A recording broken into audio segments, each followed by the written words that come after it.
santos en toda vuestra manera de vivir. ¿Todos juntos, hermanos? Porque escrito está: sed santos porque yo soy santo.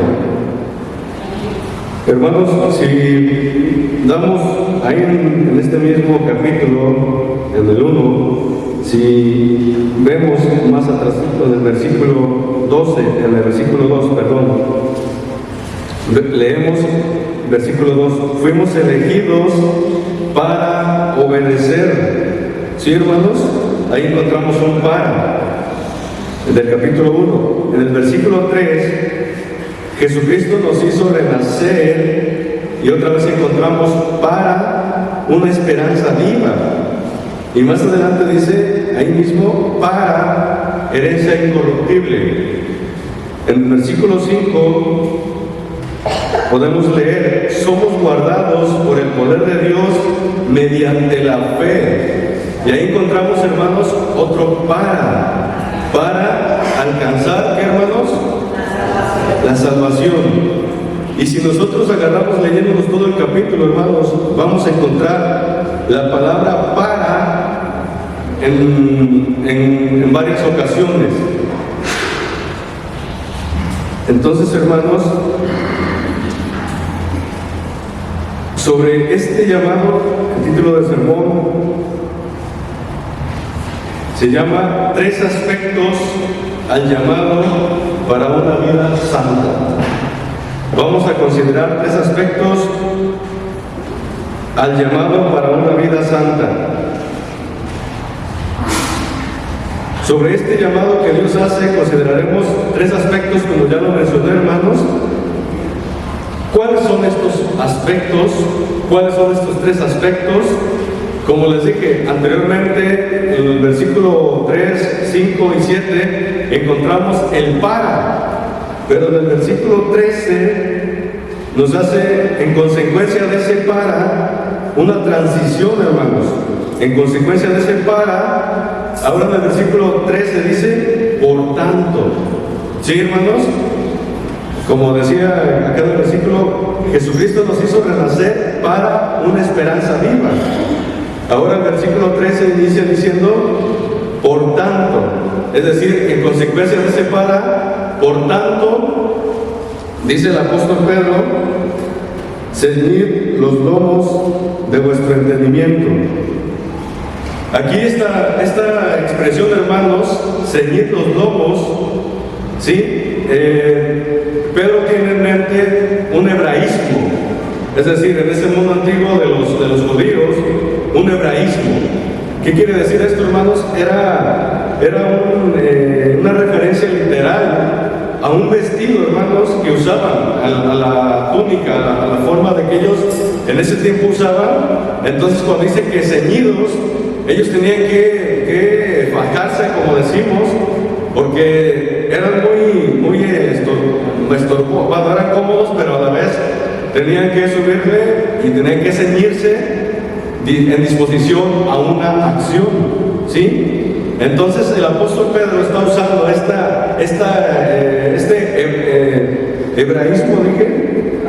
hebraísmo para darnos ese entendimiento, hermanos, a qué está refiriéndose.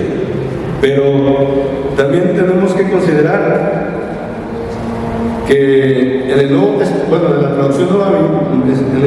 la traducción nueva viviente, lomos lo traduce como mente, ¿sí? La nueva traducción viviente, aquí en la Reina Valera dice lomos. En la traducción nueva viviente dice la mente, ¿sí? En otras palabras, Pedro está diciendo que nuestra mente, hermano, nuestro entendimiento esté preparada, esté en esa disposición para la acción. Nos está diciendo que nuestras mentes tienen que estar preparadas para la acción. Ahora, dice: ceñid los lomos de vuestro entendimiento.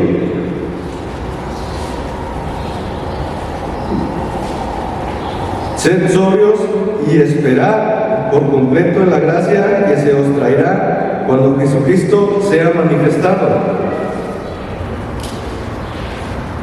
Aquí, hermanos, la palabra o la expresión sobrios es el antónimo de ebrios.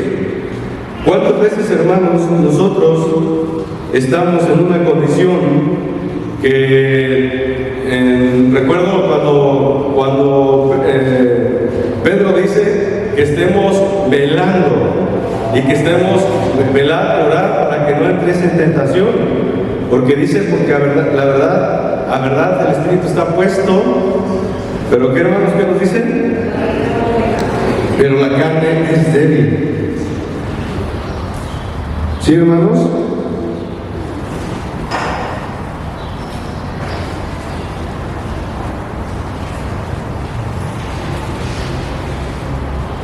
Espérenme, hermanos, que me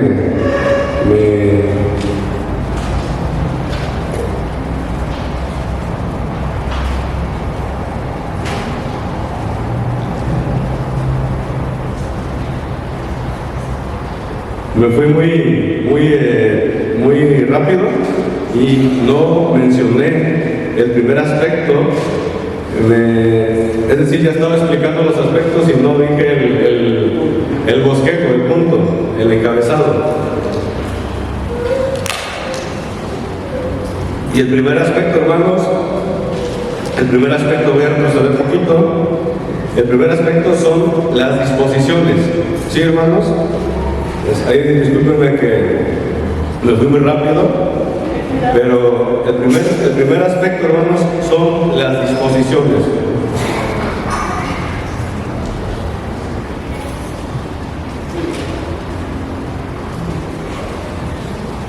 Antes, hermanos, de que Cristo, recuerden del versículo, en el capítulo 1, versículo 1, dice: elegidos según la presencia de Dios, Padre, en santificación del Espíritu, para obedecer. ¿Sí, hermanos? En otras palabras, el Espíritu Santo, hermanos, en cada verdadero creyente, Él ha puesto un nuevo nacimiento, un nuevo pensamiento, para que ahora, hermanos, nuestra disposición en cada uno de nosotros sea presto para obedecerle.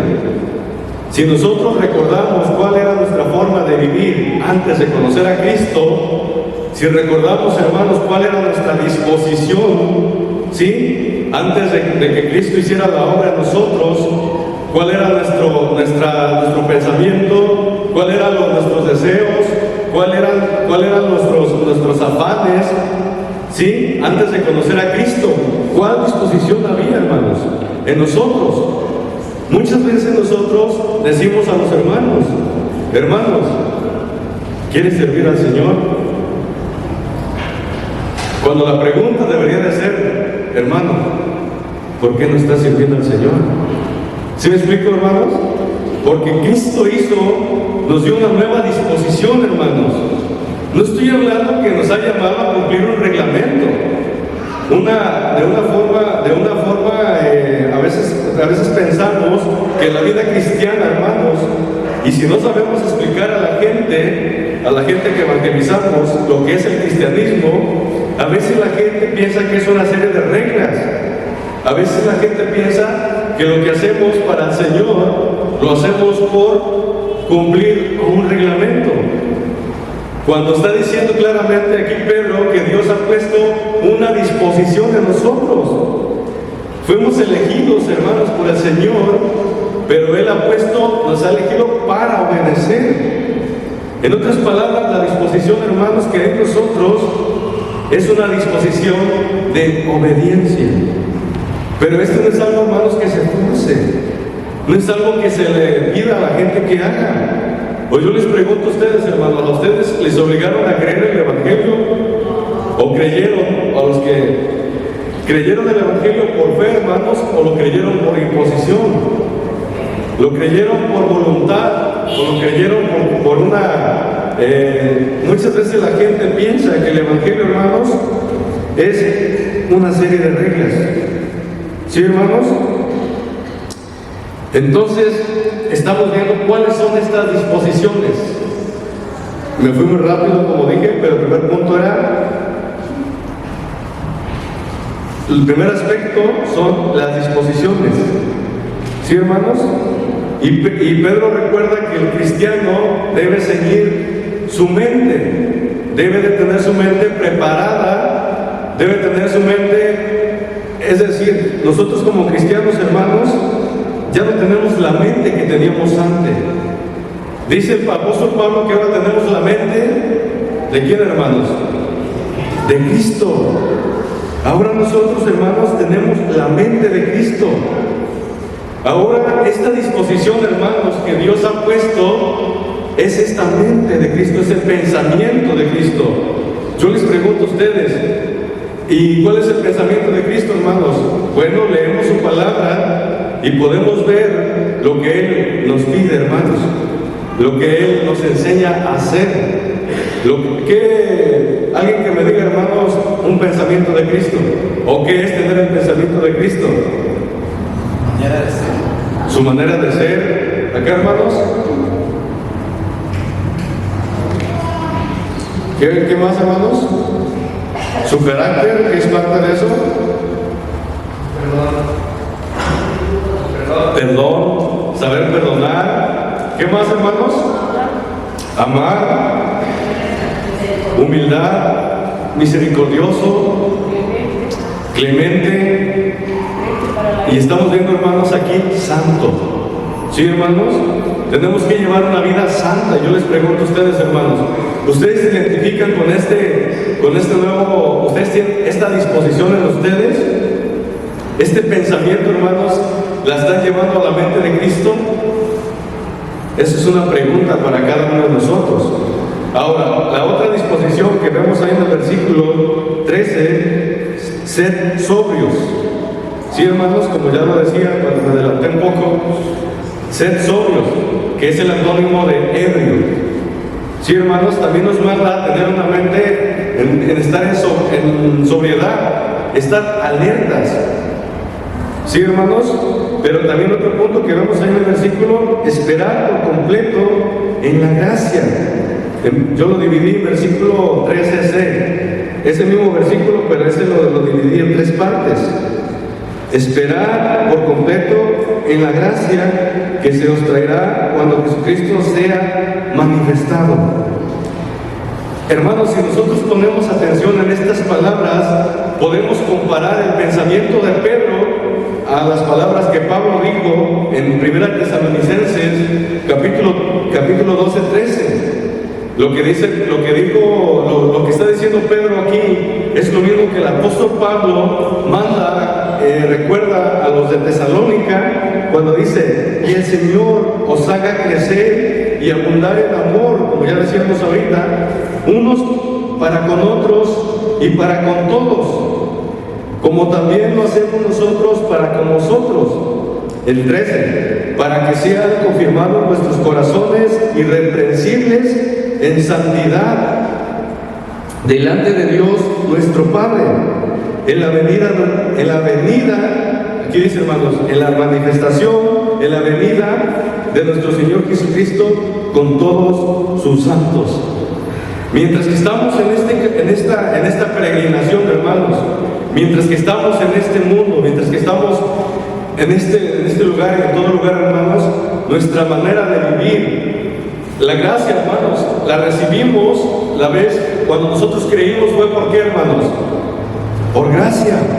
¿Mediante qué? Mediante la fe. Pero a veces pensamos que la gracia, hermanos, solamente ahí concluye. Por gracia. Pero la gracia también se debe de manifestar en nuestra forma de vivir. Es lo que aquí está diciendo Pedro.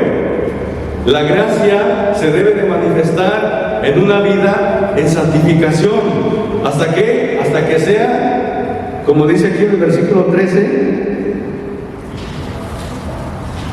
y esperar por completo la gracia que se os traerá cuando Jesucristo sea manifestado, hermanos. Ahorita voy a explicar un poquito más este punto. En Efesios 2:8-9, hermanos, tenemos este texto muy conocido. Efesios 2:8-9 nos habla que por gracia somos salvos por medio de la fe. Es bueno, hermanos, recordar este texto, pero cabe mencionar que la gracia no solo salva, hermanos, sino que la verdadera gracia también nos santifica. ¿Sí, hermanos? Creo que no expliqué la parte importante que es santo. Todos nosotros, hermanos, nuestro Dios es santo, santo, santo. Recuerdo esa vez que Isaías, en el capítulo 1, cuando Isaías vio al Señor, hermanos, y dice: ¡ay de mí! ¿Sí, hermanos? Porque habito un pueblo inmundo, de labios inmundo, y mis ojos han visto. Es decir, ahí vemos claramente cuál era la condición, hermanos, de Isaías: estar delante de Dios. Nuestro Dios es santo 3 veces, hermanos. Y Él nos llama a nosotros a ser santos, a ser separados, apartados para Dios. Es decir, Él nos escogió, como dice en el versículo 2, según la presencia de Dios, Padre, en santificación de espíritu, para obedecer. En otras palabras, Dios es santo, ahora nosotros nos aparta para que nosotros seamos santos, para que seamos santos. Servimos a un Dios santo, hermanos. A veces esta parte la minimizamos tanto, hermanos, cuando Isaías dijo: ¡ay de mí! A veces, hermanos, el problema es que nosotros no conocemos a Dios. El problema, hermanos, es que nuestro conocimiento de Dios es tan superficial que a veces a Dios lo vemos como alguien tan pequeño. Como algunos predicadores han dicho que lo vemos como un anciano a Dios, como alguien débil, hermanos. Sí es cierto que Dios es amor, pero Dios es santo también. Dios es justo. ¿Sí, hermanos? Todos sus atributos de Dios. El pastor ha preguntado en ocasiones sobre los atributos de Dios, pero el concepto, hermanos, que tenemos de Dios a veces permea nuestra manera en que nosotros adoramos a Dios. Es decir, eso es la forma en que nosotros estamos adorándole a Él, por el concepto que nosotros tenemos. Por eso, hermanos, pasando a Efesios 2:8-9, lo que estaba mencionando, la gracia no solo salva, sino que también santifica, hermanos. Pero aquí es bueno mencionar que hay 3 tipos, o más bien la santidad tiene tres puntos. La santidad posicional. ¿A qué me refiero, hermanos, con la santidad posicional? La santidad posicional, hermanos, es la que recibimos al ser regenerados por Cristo. ¿Sí, hermanos? Al momento que nosotros hemos sido regenerados por Cristo, delante de Él somos santos. ¿Sí, hermanos? Somos santos, Él nos hace santos. No porque nosotros seamos santos, la santidad posicional es el momento que nosotros somos regenerados, Él nos hace santos. Por eso, hermanos, que la santidad no la vemos como un requisito para salvación. O cuando evangelizamos a la gente no le decimos: tienes que ser santo para salvación, sino que solamente hay los requisitos. ¿Cuáles son nuestros requisitos, hermanos? Arrepentimiento de nuestros pecados y ¿qué? Y fe en Jesucristo. Pero esto implica, hermanos, todo lo que estamos explicando. ¿Sí, hermanos? En el momento que nosotros creímos posicionalmente, Dios nos hace santos a través de Cristo, a través de su Hijo. Eso es la santidad posicional. De modo que si una persona verdaderamente ha creído el Evangelio y en ese momento va a dar cuentas a Dios, él tiene salvación, porque Dios lo ha hecho santo. ¿Sí? Pero también tenemos la santidad progresiva, hermanos. Y esta santidad es un proceso durante toda la vida. ¿Sí, hermanos? Es un proceso durante toda nuestra vida. Como dice ahí en Proverbios 4:18, la senda del justo, hermanos, va al aumento. Así como cuando vemos el sol, en un amanecer, vemos la aurora. ¿Sí, hermanos? Vemos oscuro, vemos la aurora, pero poco a poco vamos viendo la luz, hasta que el día es pleno, hermanos. Y esa ilustración es bueno comprenderla, aplicarla en nuestras vidas también. ¿Sí, hermanos? Nosotros estamos en una completa oscuridad antes de que Cristo nos rescatara, hermanos. Estábamos en esa oscuridad, pero por la gracia de Cristo, ahora esa luz va en aumento. ¿Sí, hermanos?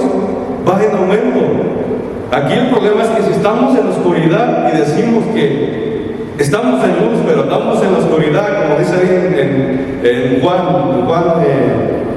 3, Juan capítulo 1, si Dios es luz, si decimos que estamos en la luz, pero andamos en la oscuridad, andamos en pecado, hermanos, hay un problema ahí.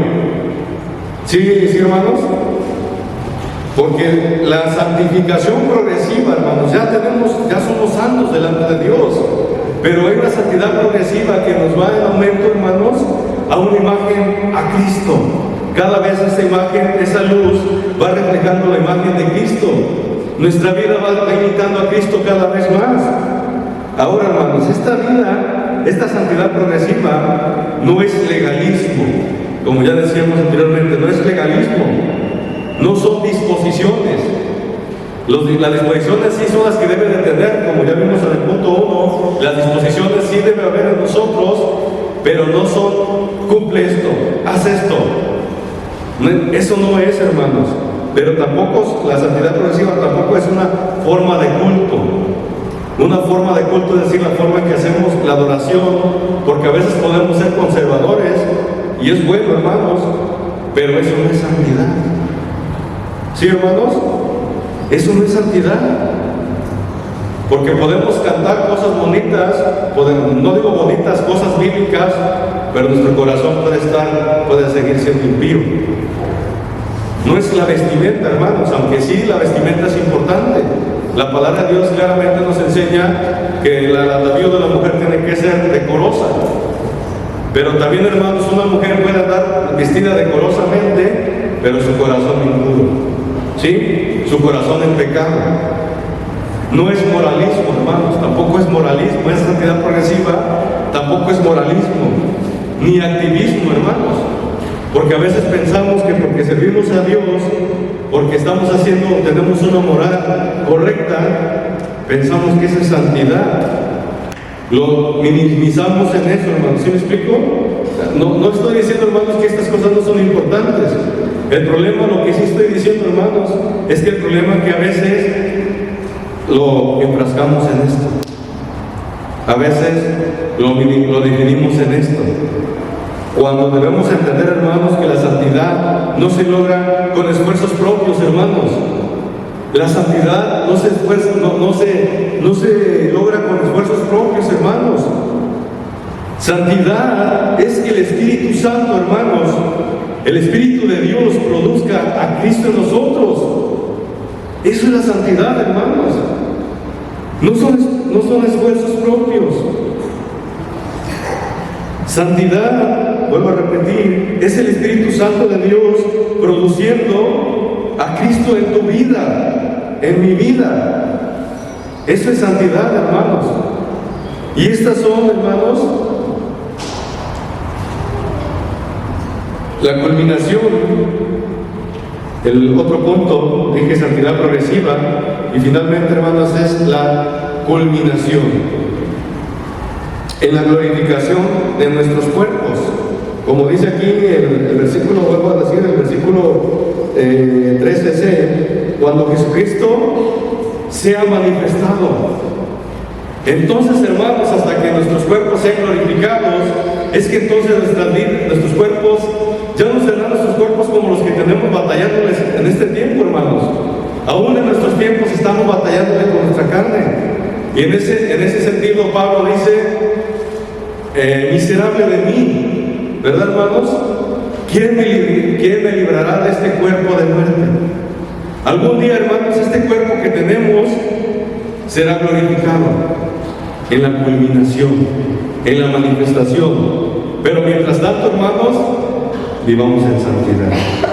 Mientras tanto, hermanos, porque servimos a un Dios santo, vivamos como Él nos manda, en santidad. Y el punto 2 de nuestro encabezado, hermanos,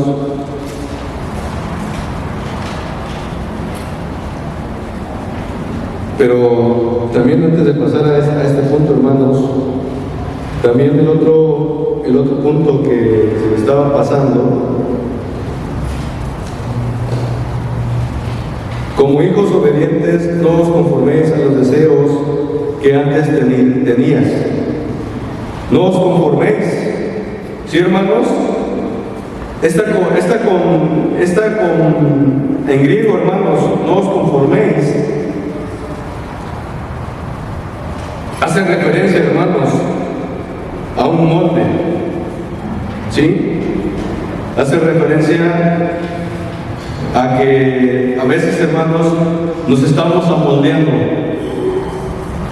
Esa palabra no os conforméis, Pablo está diciendo que no nos amoldemos, hermanos, nuestras vidas a este mundo. ¿Sí, hermanos?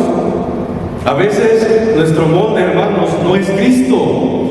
Nuestro modelo no es Cristo, sino que nosotros nos estamos amoldando, hermanos, a este mundo. Nosotros nos estamos amoldeando a este mundo, hermanos.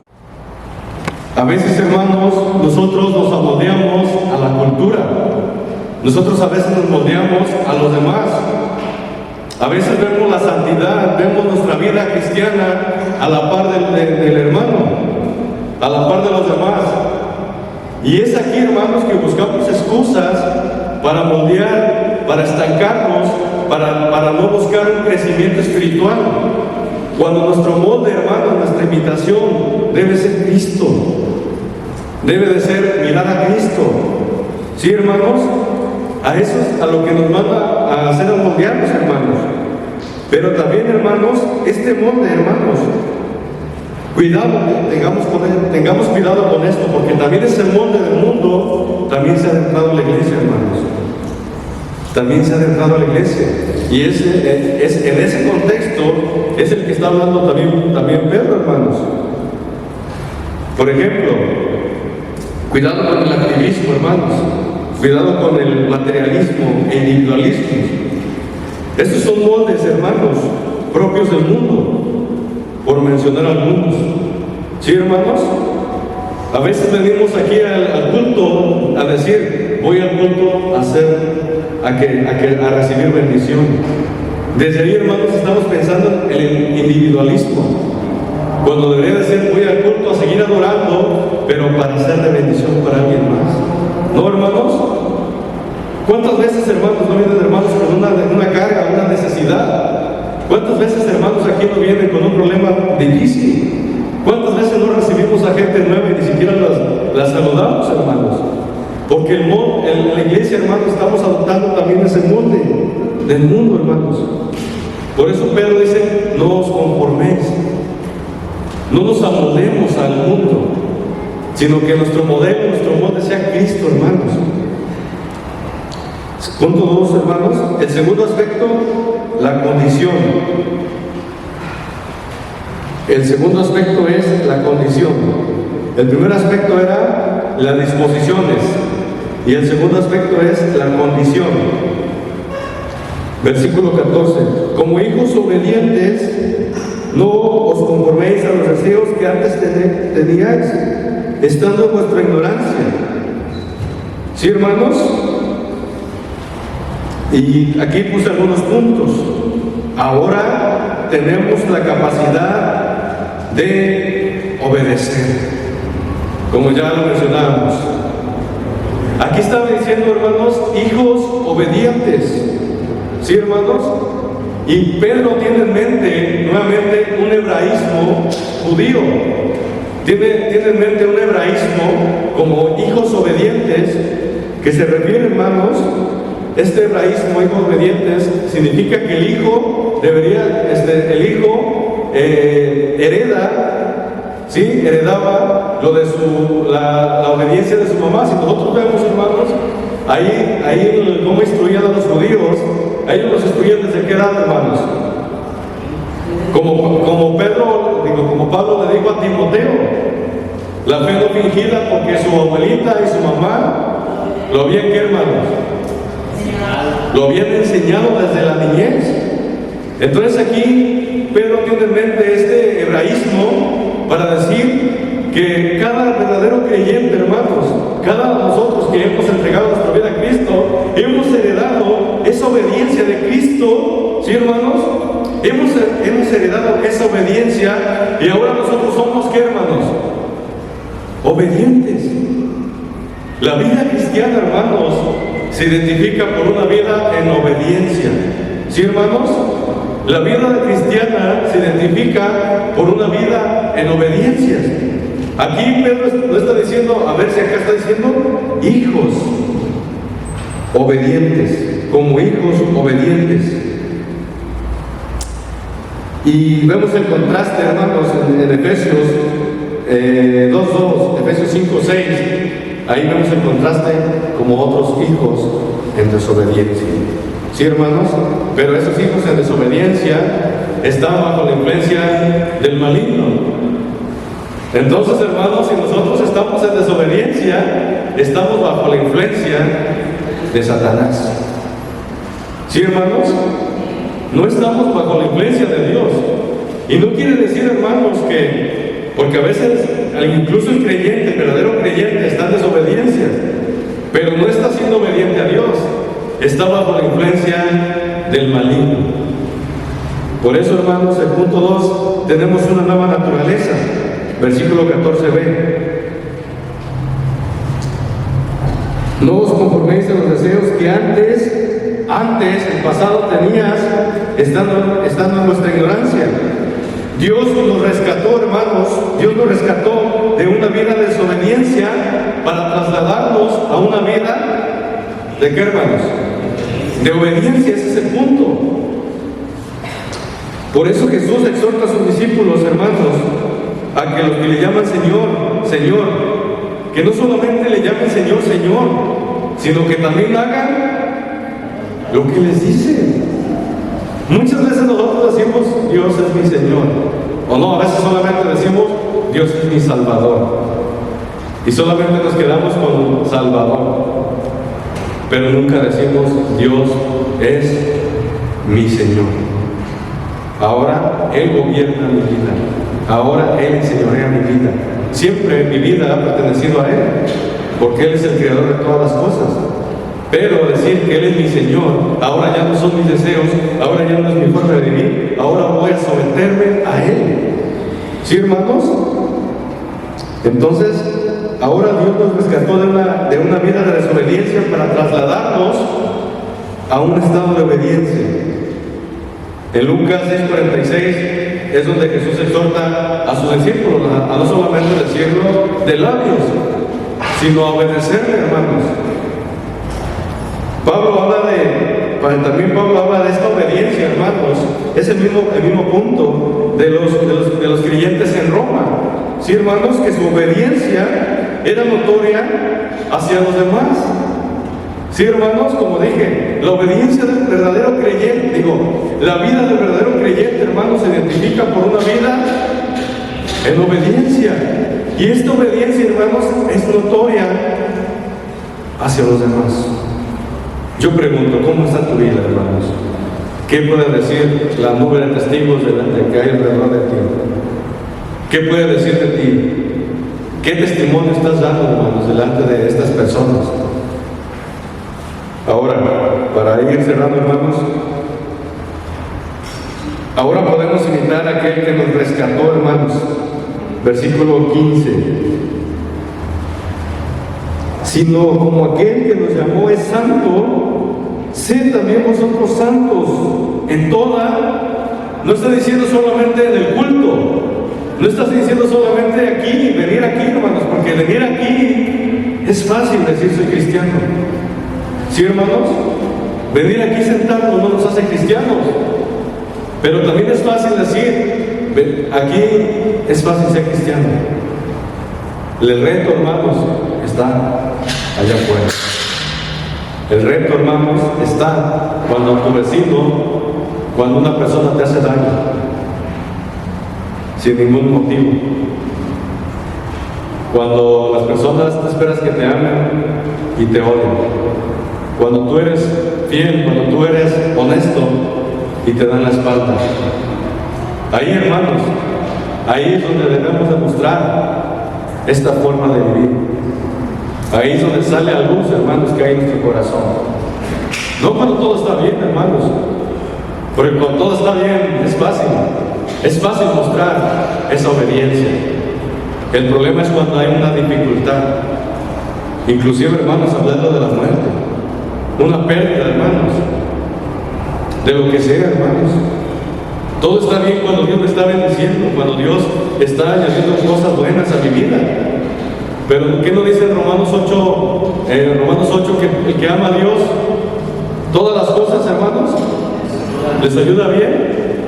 Y no está diciendo solamente algunas, está diciendo, hermanos, todas, incluyendo la enfermedad, incluyendo la pérdida de trabajo, hermanos, incluyendo la pérdida de un familiar. Si creemos, hermanos, lo que Dios dice, Él dice, los que aman a Dios, todas las cosas les ayudan a bien. Y si nosotros entendemos, hermanos, lo que estamos viendo en este estudio, es que la vida del creyente, si somos realistas, es una vida muy dura.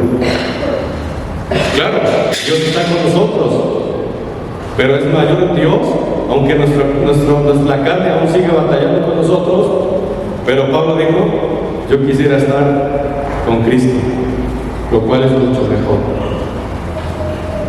A veces nosotros, hermanos, este concepto lo vemos como algo la muerte lo vemos como una pérdida, como algo difícil, cuando el verdadero creyente debe de verlo como una ganancia, hermanos. A veces el problema es que nuestro corazón está en este mundo y nuestros ojos ven lo máximo esta vida, cuando el verdadero creyente debe de decir, yo anhelo estar con Cristo, lo cual es mucho mejor. Amén, hermanos. Ahora, nuestra vida, hermanos, está en las manos de Dios, porque alguien puede objetar y decir, bueno, tú estás diciendo que te quieres morir. No, hermanos, mi vida está en las manos de Dios.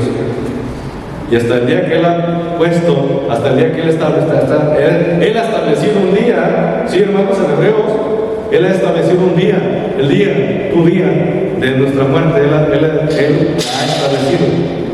Entonces no estoy diciendo, hermanos, que deseamos, pero eso es mucho mejor, hermanos, en base a lo que la palabra dice aquí.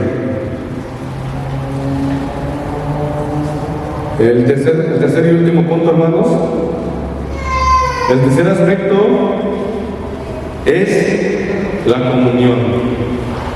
El tercer aspecto es la comunión.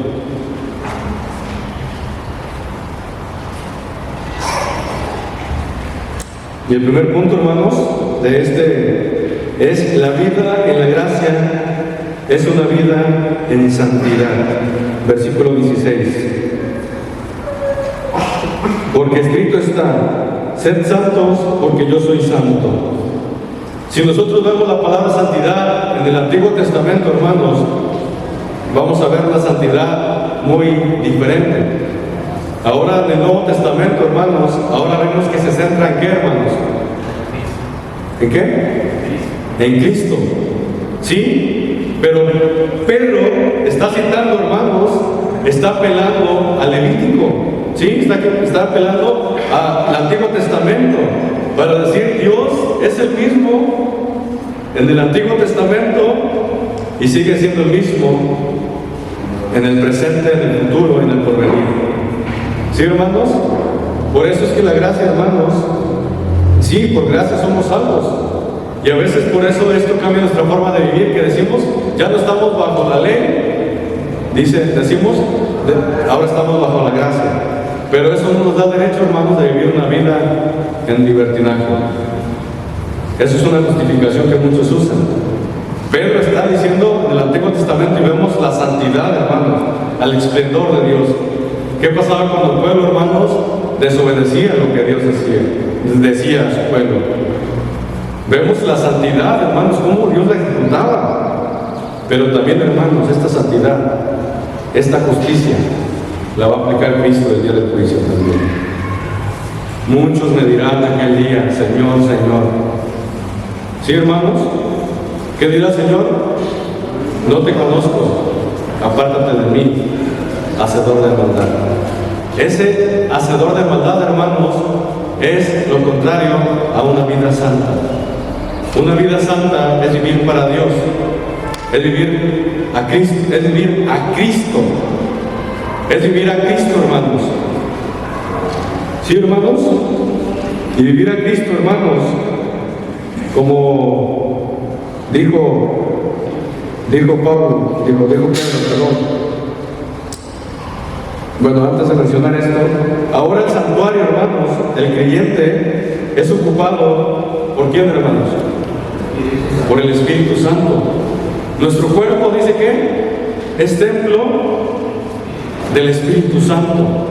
Y es esa comunión que nosotros tenemos ¿con quién? Con Dios, a través del Espíritu Santo.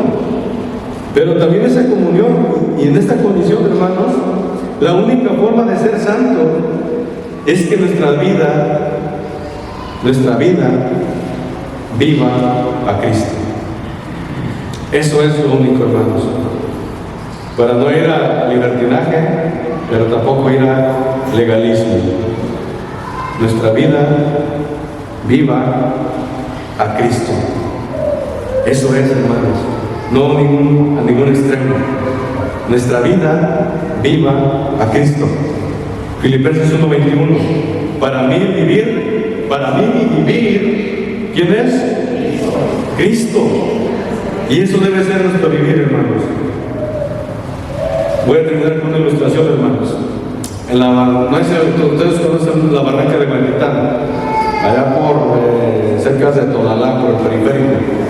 La barranca de Huentitán, hermanos, cuando está todo despejado, desde la altura, cuando está todo despejado, no hay nubes, no hay viento, no hay neblina, no hay nada, hermanos, es una vista hermosa. Es una vista hermosa que tenemos desde este punto, desde la altura. Es algo hermoso, hermanos, contemplar la creación de Dios. Es algo hermoso. El problema es, hermanos, que no se aprecia igual cuando hay algo que estorba ahí. ¿Sí, hermanos? Cuando hay neblina, cuando hay nubes, cuando hay mucha contaminación. ¿Sí me explico, hermanos? Cuando hay mucha contaminación, no se alcanza a apreciar esa maravillosa vista que tenemos. Para que nuestras vidas, hermanos, sean una vida que los demás puedan apreciar, es importante, es crucial que nuestras vidas, hermanos, sean vidas en santidad. Sin eso que estorbe, sin eso que ensucie nuestras vidas, entonces los demás, hermanos, podrán, como nosotros vamos a mirar, apreciar, entonces la gente, hermanos, podrá apreciar en nosotros una hermosa vista y mirarán a Cristo en nuestras vidas. Mirarán esa hermosura de Cristo en nuestras vidas. Por eso, hermanos, yo les invito, no sin antes, ¿qué debemos hacer, hermanos, en relación a este mensaje? No sé si todos, hermanos, ya tienen a Cristo en sus vidas. No sé si todos los que nos acompañan esta mañana ya tienen a Cristo, han entregado su vida a Cristo. Si no, hermanos,